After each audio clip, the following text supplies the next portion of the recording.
Dear Mr. Washington, as you know, last month, the citizens of our city voted to construct a new elementary school that will be located in your neighborhood, period. We have asked a local architect to begin work on the plans for the school, period. However, we want the residents of the neighborhood to be involved in the initial planning of the building, period.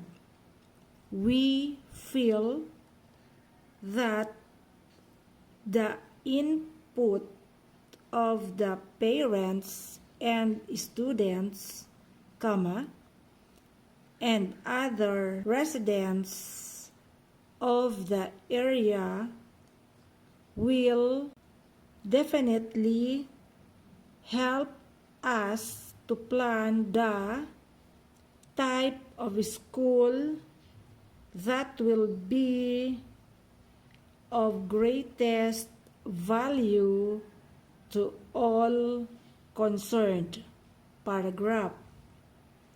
In the next week or so, we will announce the time and date of an open meeting at which everyone in the immediate area may express opinions and give advice about the type of school that should be constructed in the neighborhood, period. We want to know if there is a need for an auditorium in the school, or if the residents would rather have a gymnasium that could be used for assemblies as well as sporting events, period.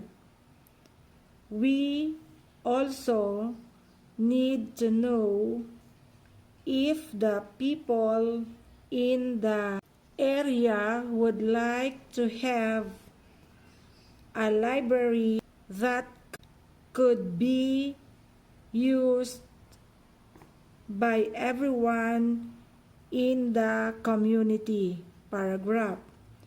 Please watch the local newspapers, Mr.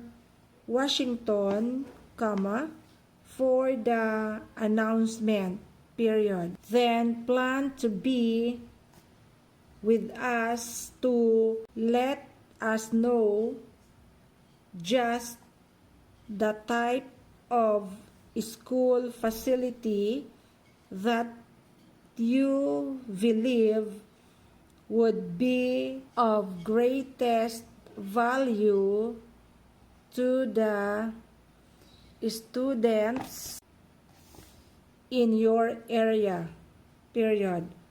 We will certainly appreciate your support in this matter, period. Very cordially yours, Reading practice number 9, transcription quiz. Ladies and gentlemen, colon, it is with a great deal of pleasure that the school board announces the opening of Smith Elementary School, period. Classes will actually begin in September, but we wish to invite all the residents of the neighborhood to visit the building during the month of August, period. The office staff and many of the teachers will be on hand to show you around the beautiful new facility between the hours of 9 and 5, paragraph. We are particularly proud of the library, period. It is equipped with carpet, drapes, and comfortable furniture, period. There are tables for group, study, small carrels for individual study, and several rooms for conferences, period. I know you will enjoy seeing the library as well as the rest of the building, paragraph. Make plans to visit your new school in August, period. We look forward to seeing you, period. Sincerely yours,